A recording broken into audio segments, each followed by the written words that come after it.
Good morning po. So magpa-process lang po tayo ng withdrawal and ipapakita lang po natin sa inyo kung paano po kayo mag-withdraw dito kay Abtec.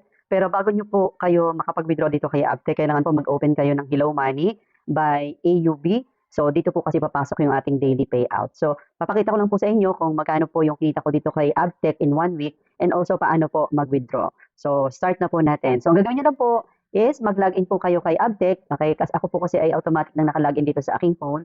And then click nyo lang po yung username nyo and password and then log in. Ngayon, meron po ako ditong 5,200 and 3,600 na referral wallet and then available network wallet. So, i-withdraw po natin siya. So, saan po kayo pupunta? Diyan lang po mismo sa inyong screen. May nakalagay naman po. Click nyo lang po yung withdraw.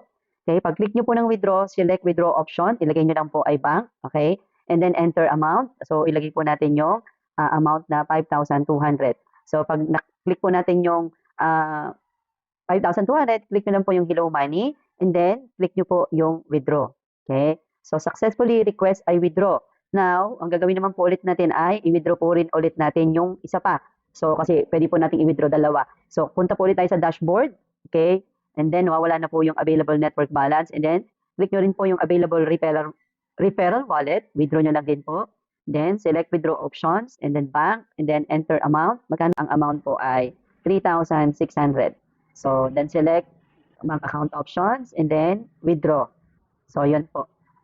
Yun po, no? So, yun po yung ating withdrawal history. Makikita rin po natin dito.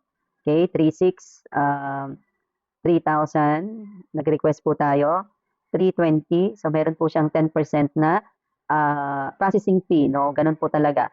So, ganun po yung ating pagre-request po ng ating payout dito kay Abtec. Yun lang po. Salamat.